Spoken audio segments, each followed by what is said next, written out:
Salam alaikum. L'île au trésor. Le titre: Israël, Inde.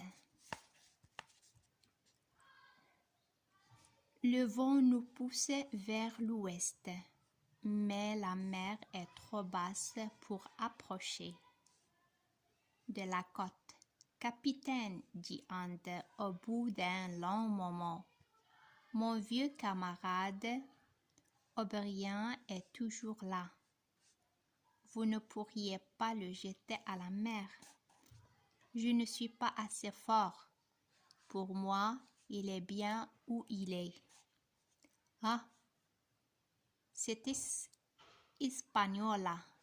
C'est un bateau de malheur.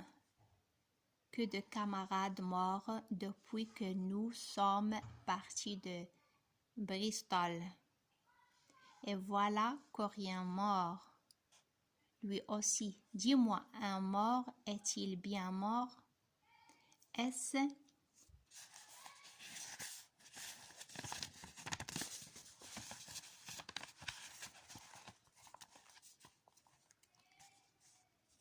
qu'il ne peut pas revenir? Vous pouvez tuer les corps, mais il y a un autre monde, et de là, O'Brien nous regarde pour être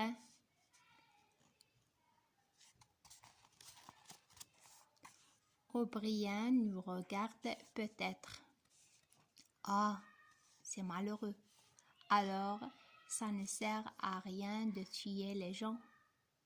Maintenant, sois gentil. Descends dans la cabine et apporte-moi une bouteille de vin. Ce rhume est trop fort. L'homme ne me regarde pas dans les yeux. Il ment. Je comprends qu'il veut rester seul un moment. Pourquoi? Je fais semblant de le croire et je réponds. Du vin? Bonne idée. Du rouge ou du blanc? Comme tu voudras. Je descends en faisant tout le bruit possible. Puis j'enlève mes souliers. Je remonte un escalier et, sans faire du bruit, les yeux à la hauteur du pont, je regarde. Inde se déplace sur les mains et sur les genoux. Il prend dans un bas de corde un couteau couvert de sang. On essuie la lame, le cache sous sa veste et revient à sa place. C'est tout ce que je voulais savoir. Israël peut remuer. Il est armé et c'est moi qu'il veut tuer. Je pense cependant qu'il ne se décidera pas tout de suite. Elle a besoin de moi pour amener le bateau à terre. Je reviens dans la cabine, remets mes chaussures, prends une bouteille de vin et la porte. Inde est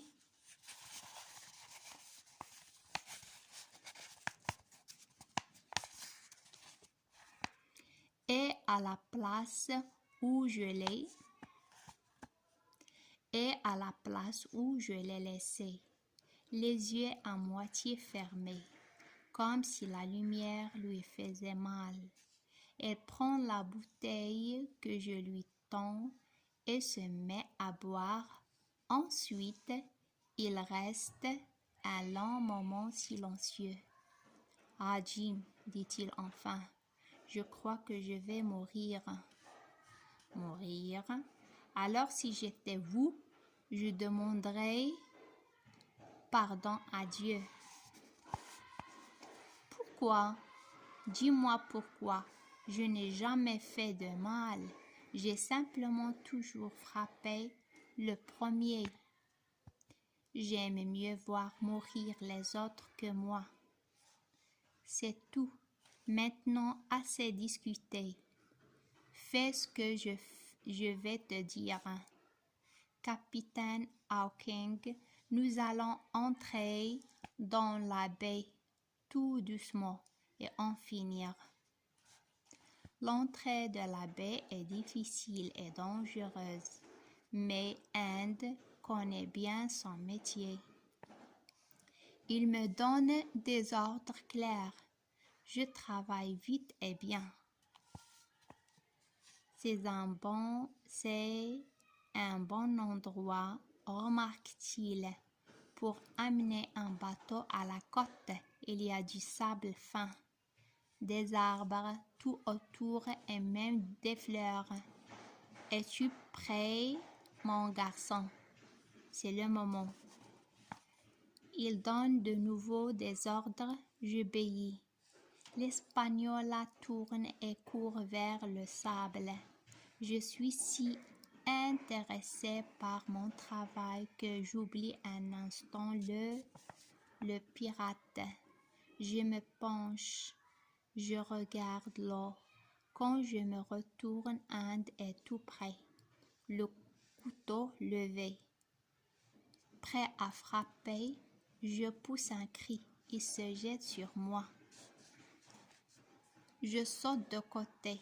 Il frappe, me manque et tombe. Quand il se relève, je suis de l'autre côté du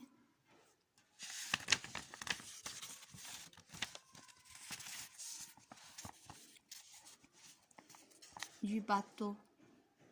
Il vient droit sur moi. Je tire alors un pistolet d'une poche et je tire. La poudre est humide. Le coup ne part pas.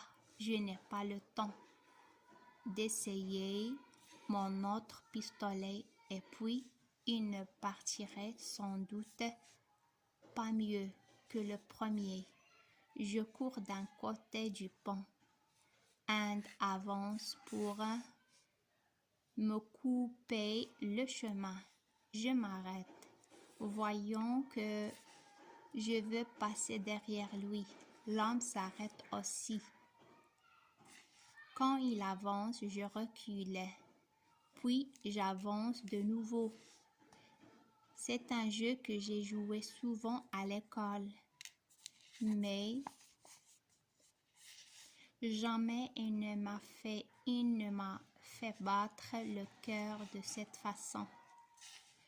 Je ne perds pas courage, mais je ne vois pas le moyen d'en finir quand, tout d'un coup, l'Espagnol touche terre et se couche sur le côté. Nous tombons tous deux. Ma tête touche son pied. Heureusement, O'Brien, le mort, roule entre nous. Je suis le premier debout, mais impossible de courir sur le pont. Que faire? Mon ennemi se relève déjà. Je saute. J'attrape la corde d'une voile. Je monte. End frappe, le coup passe tout près de mon pied. Je continue à monter. Puis, je me retourne et je vois Israël End, la bouche ouverte, les yeux étonnés et brillants de colère. Il met son couteau entre ses dents, puis il commence à monter, lentement derrière moi. J'ai heureusement le temps de changer la poudre de mes pistolets. Le pirate me voit faire, mais il continue à monter. Je lui dis « Arrêtez-vous, monsieur End, ou je tire ». Et j'ajoute en souriant « Les morts ne mordent plus quand vous dites ». Il s'arrête et il me regarde longuement. Je n'arrive pas à comprendre ce qui se passe dans sa tête. Enfin, il enlève le couteau d'entre ses dents. Il reste un moment silencieux, puis il dit « Jim, je pense que nous devons faire la paix. Tu es le plus fort, et c'est dur de le dire pour un vieux marin comme moi. »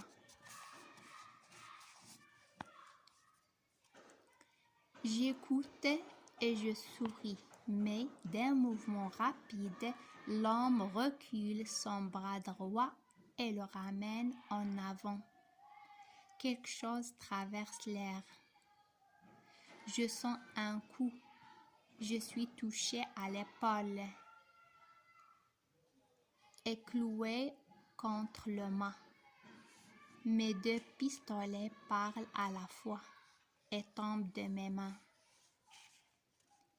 Il ne tombe pas seul, un disparaît. La tête, la première dans l'eau. Et à la prochaine, Inch'Allah. Assalamu alaikum wa rahmatullahi wa barakatuh.